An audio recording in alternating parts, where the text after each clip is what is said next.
تغافل ہے. اللہ اکبر اللہ اکبر. میرے غوث پاک رضی اللہ تعالی عنہ جو ہے فرماتے ہیں جا میں نے انہیں بھی بیٹا کہہ دیا. اب عورت جب گھر گئی آواز دیے بچیوں دروازہ کھولو تو اندر سے بچیاں آواز دیتی ہیں ماں تم تو ہمیں بیٹی چھوڑ کے گئی تھی اب تو ہم سب کے سب بیٹے ہو گئے. یہ ہے میرے غوث پاک رضی اللہ تعالی عنہ کی زندگی اور سرکار غوث اعظم کی دنیا میں تشریف لائے میرے پیارے. تو ولی بن کر تشریف لائے. اور ولی وہ ہوتا ہے جس کے پاس اس وقت دنیا میں جتنی بھی بولیاں بولی جاتی ہیں یہ جتنے علوم موجود ہوتے ہیں ہر علم پر اس کو دسترس حاصل. سمجھ رہے ہیں بات کو؟ اس لیے کہ نہ جانے اللہ کی کون سی مخلوق کس مقام پر کہاں کیسے کس انداز میں کون سا سوال کس زبان میں کر بیٹھے. تو اللہ تبارک و تعالیٰ انہیں تمام زبانوں کا علم عطا فرماتا ہے. باہر صورتحال سرکار غوث اعظم رضی اللہ تعالی عنہ جو ہے ایسے عالم تھے کہ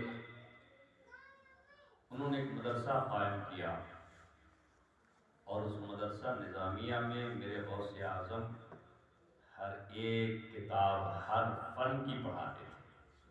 ہر فن چاہے فن حدیث ہو فن تفسیر ہو فن فقہ ہو فن اصول ہو کوئی بھی فن ہو ہر فن کی کتاب میرے غوث اعظم پڑھاتے تھے. اپنے مدرسے کے پرنسپل تھے غوث اعظم. سرکار غوث پاک رضی اللہ تعالیٰ عنہ کی بارگاہ میں بھی حضرت مولانا شان علی صاحب ہیں یا حضرت مولانا وسیم اختر وسیم رضوی صاحب ہیں. یہ بھی اپنی اپنی مساجد میں پڑھاتے ہوں گے بچے وہاں جاتے ہوں گے ہے نا زانو ادب کو طے کرتے ہوں گے کتابیں کھولتے ہوں گے سبق لیتے ہوں گے یہ سبق دیتے ہوں گے ہے نا ہوتا ہوگا یا نہیں ہوتا ہوگا. تو اسی طریقے سے وہ بچے چھوٹے چھوٹے ہوں گے یا بہت بڑے ہو گئے تو 10 سال کے 15 سال کے 20 سال کے بچے ہوں گے.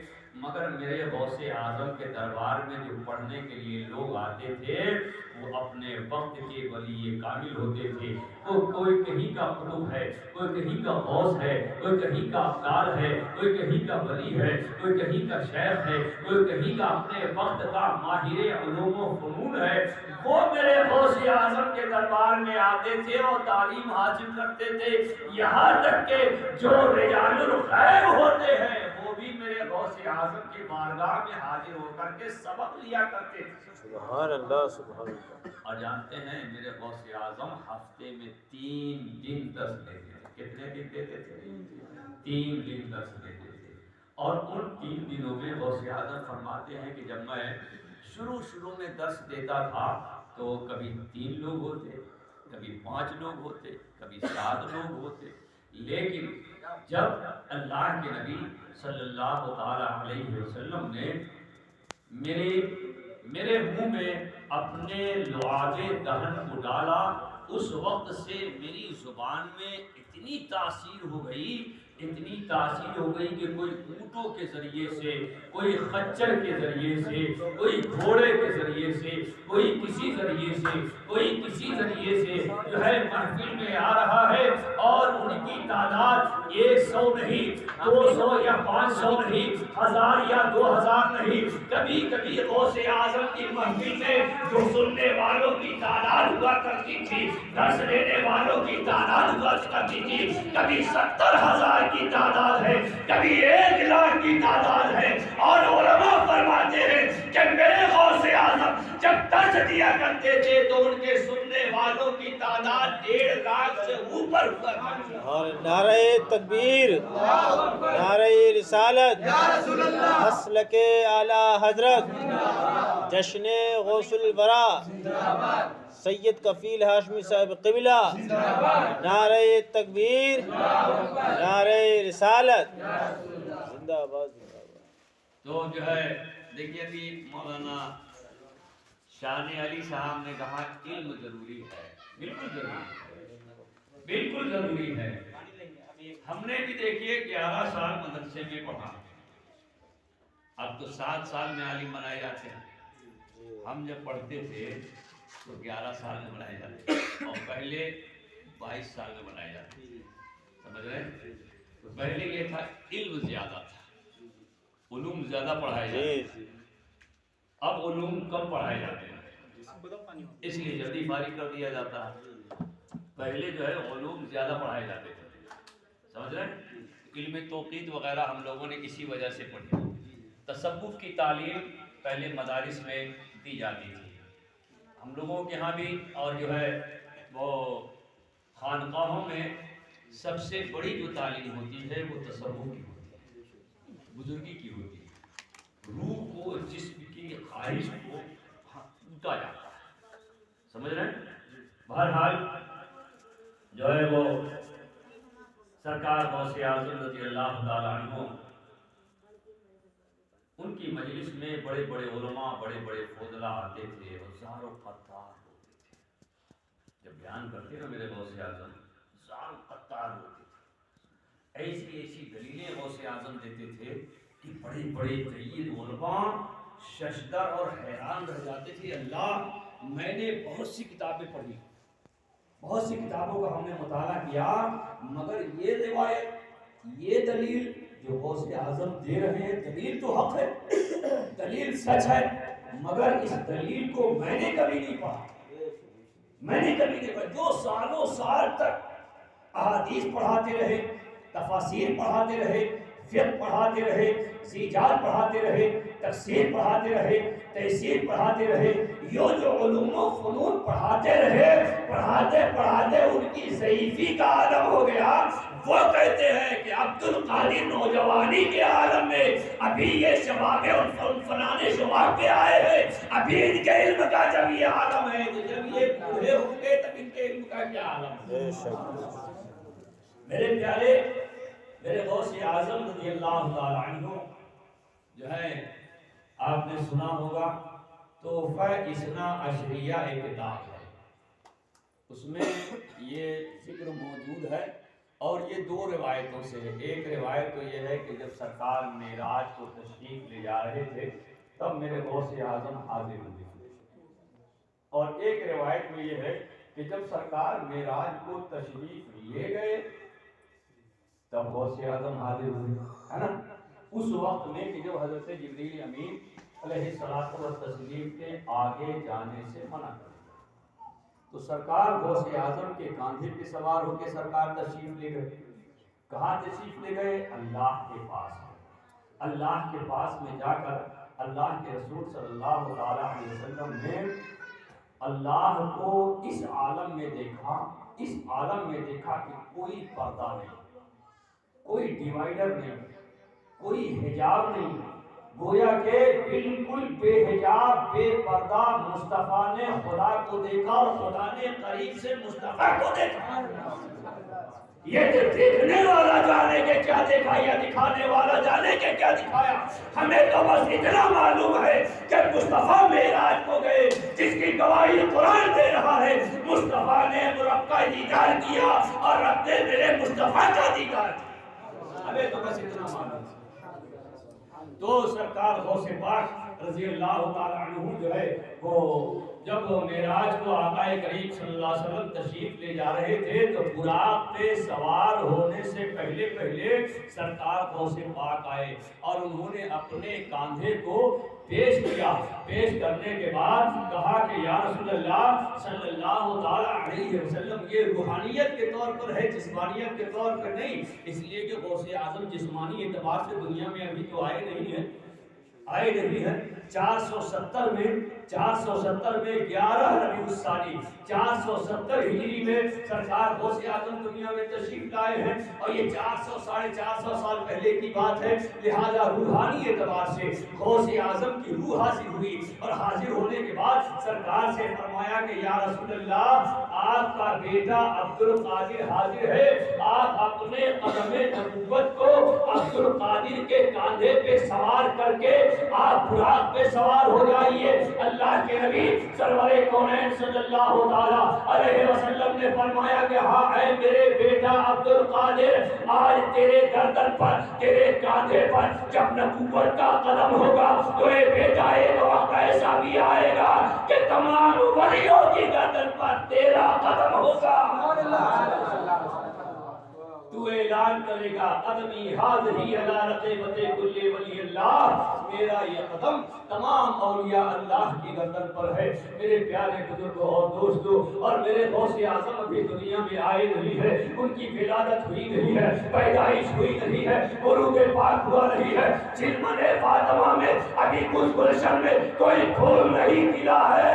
میرے غوث اعظم کے آنے سے 100 سال پہلے، 50 سال پہلے کہہ لو یا 60 سال پہلے کر لو، ان کے خاندان کے ایک بزرگ ہیں حضرت سیدنا سرکار امام حسن عسکری، جو سادات کرام کے 12 امام ہیں، ان 12 اماموں میں سے ایک امام حضرت امام حسن عسکری ہے۔ انہوں نے ایک دن کیا کیا کہ اپنے مرید کو بلایا، خلیفہ کو بلایا، اب بلانے کے بعد اپنا مسلح اٹھایا، اپنی تسبیح اٹھائی اور اپنے خلیفہ سے کہا، اپنے مرید خاص سے کہا کہ سنو میاں، 470 ہجری میں جیلان کی سرزمین پر ایک بچہ پیدا ہوگا جس کا نام عبد القادر ہوگا۔ اگر تم اس زمانے کو پاؤ اور عبد القادر کی زندگی کو پاؤ تو میرا یہ مسلح ہے اور میری یہ تسبیح ہے، میرے بیٹے عبد القادر کو دے دینا اور یہ کہہ دینا کہ یہ تمہارے دادا حسن عسکری نے دیا ہے۔ اور یاد رکھنا کہ وہ بچہ عام بچہ نہیں ہوگا، اپنے وقت کا وہ غوث اعظم ہوگا۔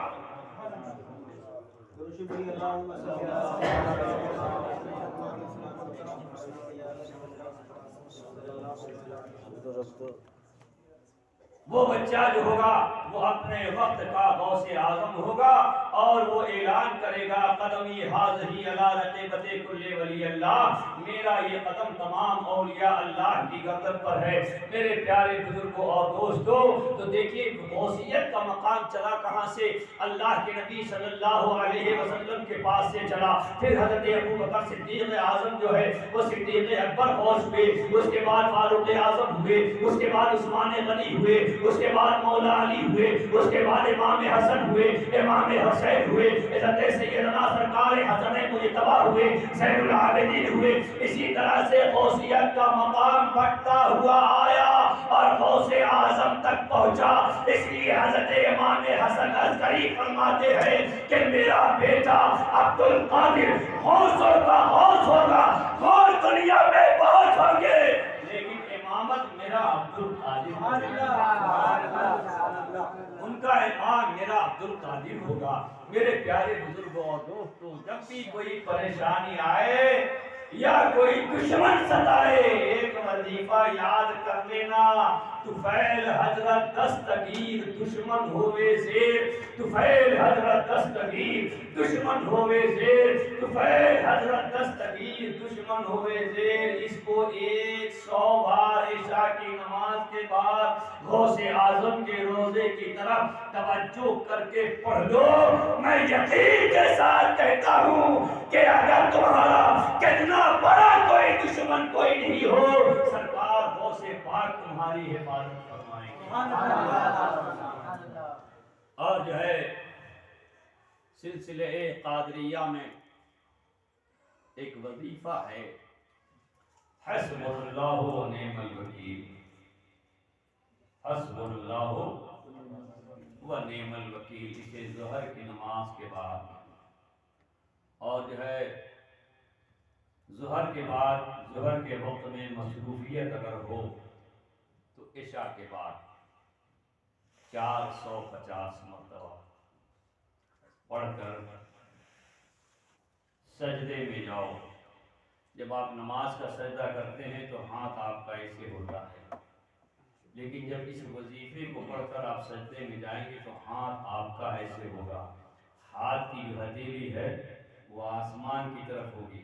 نماز میں جاتے ہیں تو ہاتھ کی ہتھیلی زمین پر ہوتی ہے نا، لیکن جب آپ اس وظیفہ کو پڑھ کر سجدے میں جائیں گے تو آپ کے ہاتھ کی جو ہتھیلی ہے وہ آسمان کی طرف ہوگی، اور اس وقت آپ رو رو کر گڑ گڑا کر اللہ سے معافی مانگیے، اللہ سے اپنے گناہوں کی توبہ کیجیے، اور اپنی جو حاجت ہے، اپنی جو پریشانی ہے، وہ حالت سجدہ میں اللہ سے ذکر کیجیے۔ میرے پیارے، ہمارے آقا سیدنا سرکار غوث اعظم رضی اللہ تعالیٰ عنہ کے صدقے میں جدن الکریم میر سیدنا عطا اللہ بغدادی رضی اللہ تعالیٰ عنہ فرماتے ہیں کہ جس نے میرے غوث اعظم کے اس بتائے ہوئے وظیفے پر عمل کیا تو اگرچہ اس کے پڑھنے میں کوئی کمی ہوگی، میرے غوث اعظم اس کے ہر منشا کو پورا کرا دیتے ہیں، اس کی مراد تک پہنچا دیتے ہیں۔ اور میر سیدنا عطا اللہ بغدادی رضی اللہ تعالی عنہ جو ہمارے جد ہیں، جو ہندوستان ہمارے بزرگ سب سے پہلے یہاں ہندوستان میں تشریف لائے، وہ میر سیدنا عطا اللہ بغدادی رحمۃ اللہ تعالی علیہ ہیں، جو سرکار غوث اعظم کی 11ویں نسل میں سے ہیں، اور یہ حقیر و فقیر سراپا تفسیر سیدنا میر عطا اللہ بغدادی رحمۃ اللہ تعالی علیہ کی یہ 16ویں نسل ہے۔ گویا کہ مجھ سے لے کر غوث اعظم رضی اللہ تعالی عنہ تک صرف 27 نسلوں کا واسطہ ہے، 27 نسلوں کا واسطہ۔ تو اللہ تبارک و تعالیٰ نے جو ہے وہ جس طریقے سے تمام نبیوں میں اعلیٰ نبی مصطفیٰ کو بنایا، ویسے ہی تمام نسلوں میں اعلیٰ نسل جو ہے وہ مصطفیٰ کی ہے، جس کا اقرار علماء بھی کرتے ہیں، فضلاء بھی کرتے ہیں، نقبا بھی کرتے ہیں، رجبا بھی کرتے ہیں، مقررین بھی کرتے ہیں، محدثین بھی کرتے ہیں، مفسرین بھی کرتے ہیں۔ سب کو اس بات کا اعتراف ہے کہ نبی کی نسل سے اونچی دنیا میں کسی کی نسل نہیں ہے، نبی کے خون سے زیادہ مطہر اور پاکیزہ دنیا میں کسی کا خون نہیں ہے۔ بہرحال میرے پیارے، یہ صرف میں نے آپ کو فخر کے طور پر نہیں بلکہ تحدیث نعمت کے طور پر کہ اللہ تبارک و تعالیٰ جب کسی کو شرف بخشتا ہے، جب کسی کو انعام دیتا ہے تو مولا تبارک و تعالیٰ اپنے بندوں میں سے اسے اس کا انتخاب کر لیتا ہے نا۔ لہذا مولا تبارک و تعالیٰ کی بارگاہ میں دعا ہے کہ جناب محمد اسلم صاحب نے جس خشوع خضوع عقیدت اور محبت کے ساتھ اس بزم کو سجایا ہے، اور ان کے بچوں نے جیسی ہماری محبت کے ساتھ ضیافت فرمائی ہے، انشاءاللہ الرحمن جب یہ محبت میں یاد رکھ رہے ہیں تو ہمارا کام تو قیامت تک یاد رکھنے کا ہے انشاءاللہ۔ اگر ہم اس لائق نہیں رہے کہ ہم شفاعت کرا لیں، مگر ہمارے باپ تو ہوں گے، اگر ان میں بھی صلاحیت نہیں ہوگی تو ان کے باپ تو ہوں گے، اگر ان میں بھی صلاحیت نہیں ہوگی تو ان کے باپ تو ہوں گے، ان میں بھی اگر صلاحیت بخشوانے کی نہیں ہوگی، معاف کرانے کی نہیں ہوگی، جنت میں لے جانے کی نہیں ہوگی تو ان کے باپ تو ہوں گے، اگر ان میں نہیں ہوگی تو غوث پاک تو ہوں گے۔ اللہ تعالیٰ جو ہے تمام قادریوں کو، تمام سلسلے والوں کو ایک بات میں بالکل آخری مولانا شان علی صاحب، اگر آپ لوگوں کو زحمت نہ ہوتی ہو، دیر نہ ہوتی ہو تو ایک بات میں آراؤ کروں کہ آپ لوگ جو ہے جن کے گلے میں غوث اعظم کی غلامی کا پٹا ہے، سمجھ رہے ہیں؟ غوث اعظم کی غلامی کا جن کے گلے میں بھی پٹا پڑا ہے وہ دنیا میں سب سے دھنی انسان ہے، سب سے دھنی انسان ہے، سمجھ رہے ہیں؟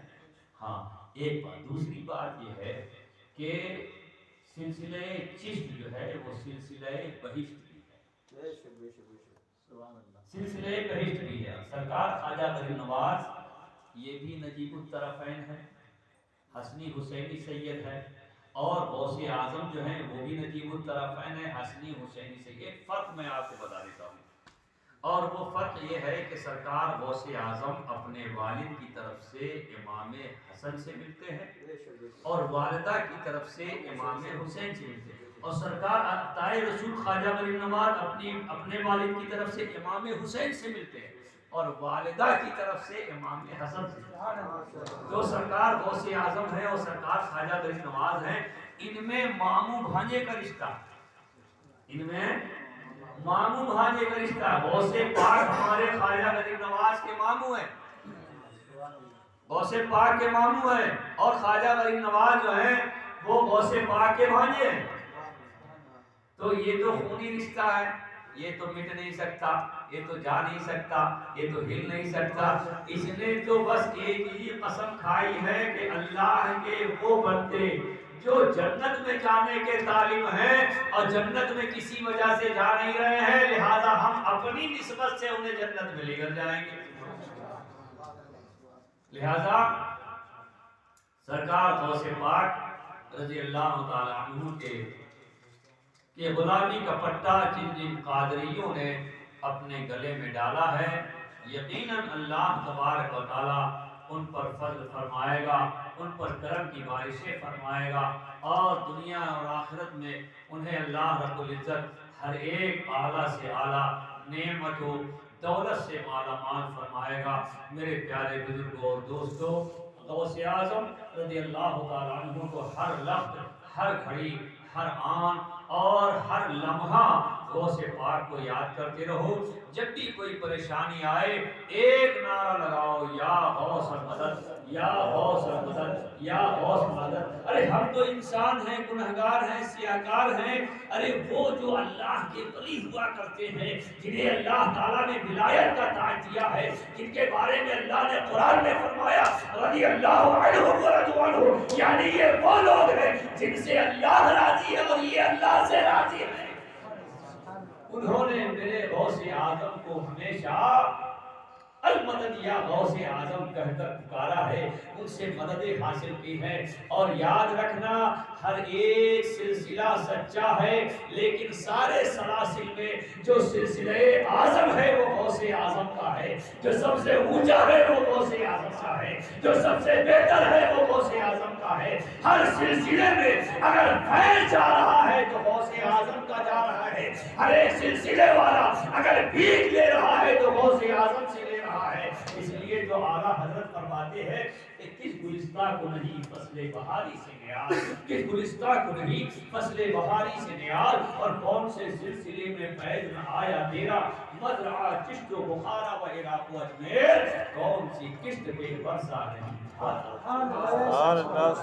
دنیا کا کون سا ایسا سلسلہ ہے، دنیا کی کون سی ایسی خانقاہ ہے، دنیا کا کون سا اللہ کا ولی ہے، دنیا کا کون سا ایسا سجادہ ہے جو میرے غوث اعظم سے فیض نہ لیتا ہو۔ ارے یہ تو دنیا ہے، دنیا کی خانقاہیں ہیں، دنیا کی گنبدیں ہیں، یہ سورج جو نکلتا ہے وہ بھی میرے غوث اعظم سے اجازت لے کر نکلتا ہے۔ چاند جب نکلتا ہے میرے غوث اعظم سے اجازت لے کر نکلتا ہے۔ تو جس کا اجارہ چاند و سورج پہ ہو، جس کی حکومت چاند و سورج پہ ہو، تو یہ نہیں کہا جا سکتا کہ ان کی حکومت ہمارے دلوں پر بھی ہے۔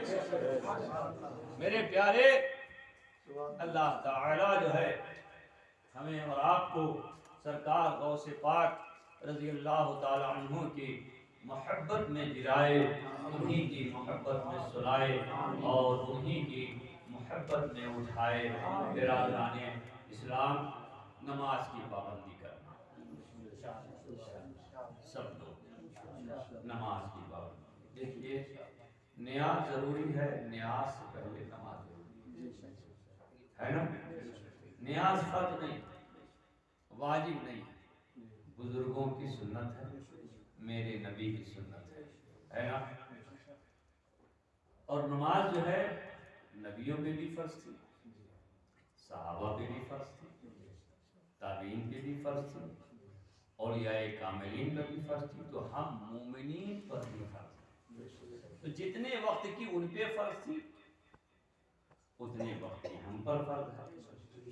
وہ اپنی نمازیں اپنے وقت سے ادا کرتے چلے گئے، ہے نا؟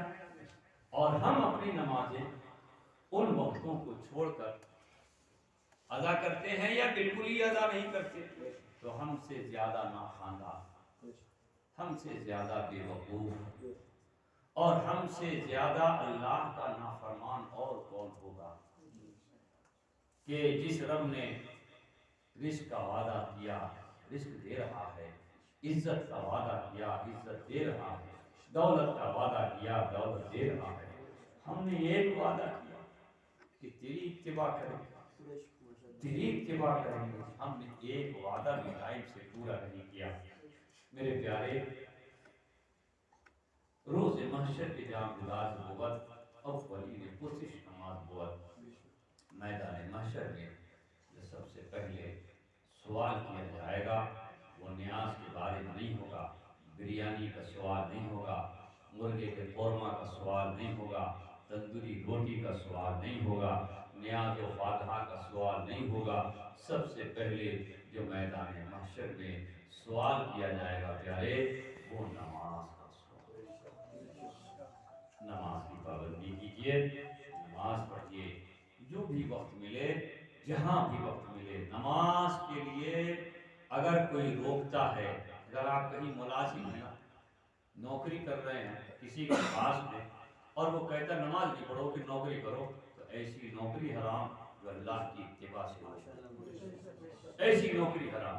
دیکھیے حضرت محمود غزنوی اللہ کے ولی، بڑے پائے کی بزرگ تھے۔ جانتے ہیں حضرت محمود غزنوی کو صلاح الدین ایوبی کے شاگرد خاص، ان کی اتباع کرنے والے ہیں۔ یہ تاریخ، ہماری جو تاریخیں ہیں نا وہ بالکل مس کی جا رہی ہیں، مٹائی جا رہی ہیں، کچھ کا کچھ کتابوں میں لکھا جا رہا ہے۔ آج کل جو ہے سرکاری جو اسکول ہیں اس میں ہماری تاریخوں کو بدل کے ہمیں ظالم قرار دیا جا رہا ہے۔ جیسے حضرت محمود غزنوی کہتے ہیں بڑا ڈاکو تھا، لٹیرا تھا، معاذ اللہ، وہ اللہ کے سچے ولی تھے، وہ پائے کے بزرگ تھے، انہوں نے قسم کھائی تھی زمین کو خدا نے پیدا کیا، آسمان کو خدا نے پیدا کیا، ہوا کا پیدا کرنے والا خدا ہے، فضا کا پیدا کرنے والا خدا ہے، موسم کا بنانے والا خدا ہے، زمین سے سبزہ کا اگانے والا خدا ہے، عزت و ذلت کا دینے والا خدا ہے، دولت و مال کا دینے والا خدا ہے۔ جب سب کچھ خدا کا ہے تو ایک خدا کی عبادت کرو، سب کی نہ کرو۔ یہ خواہش تھی کہ جب تک میں دنیا میں رہوں گا، جب تک میں دنیا میں رہوں گا، میں ایک اللہ کو ماننے والا بنا دوں گا۔ ایک یہ قسم تھی، میں نہیں چاہتا کہ اللہ کی زمین پر کوئی غیر اللہ کی عبادت کرے، اللہ کی زمین پر اللہ کے علاوہ کوئی کسی کی تابعداری کرے، یعنی پوری زمین پر، پورے ہوئے زمین پر ایک اللہ کے ماننے والے ہو جائیں، ایک اللہ کے ماننے۔ یہ حضرت محمود غزنوی کا ارادہ تھا، اور اسی نسبت سے وہ بڑا اسے پاک کے تو بڑے دیوانے تھے، بڑے دیوانے تھے۔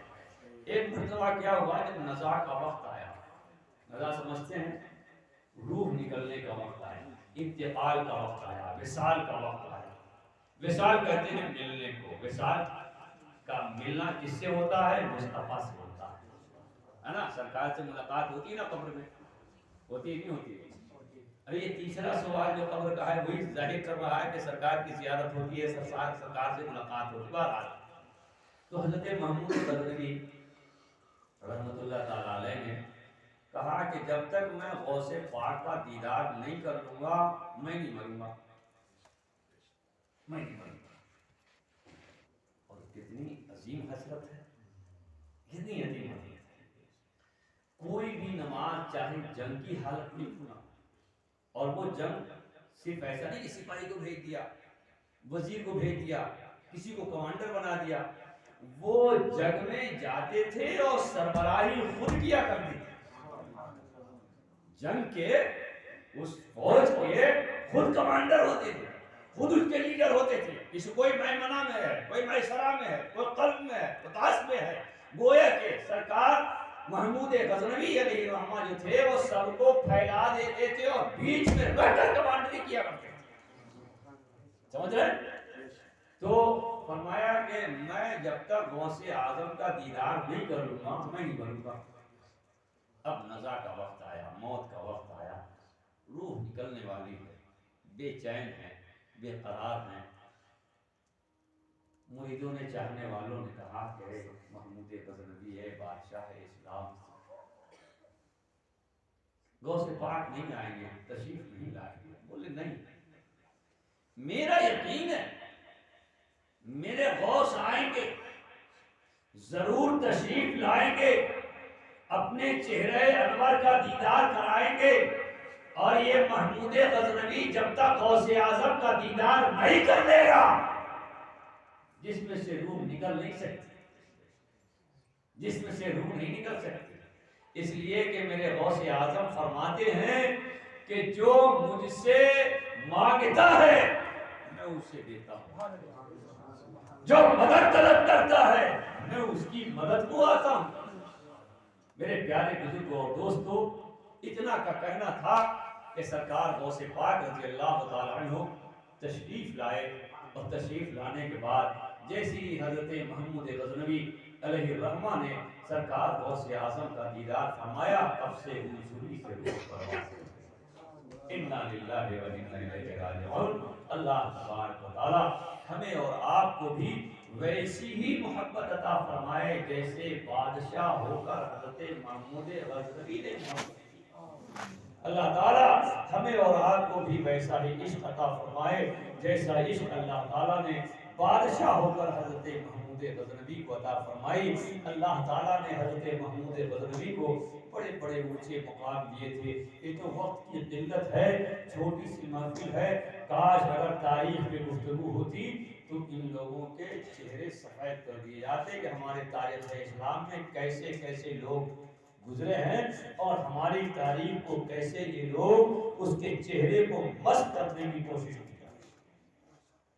بہرحال محمود غزنوی نہ ڈاکو تھے، نہ چور تھے، نہ غدار تھے، صرف اور صرف اللہ کے وفادار تھے۔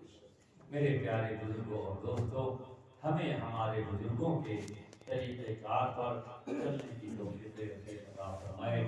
ہم ہمارے بولنے میں یا سننے میں کسی طرح کی کوئی کوتاہی اور اگر کوئی کمی ہو گئی ہو، مولا میرے آقا میرے دادا سرکار غوث اعظم رضی اللہ تعالیٰ عنہ کے صدقے فیض میں مولا ہمیں معاف فرمائے، اور ہم سب کو ہمیشہ حق بولنے، حق سننے، حق پہ چلنے اور حق پہ مر مٹنے کی توفیق عطا فرمائے۔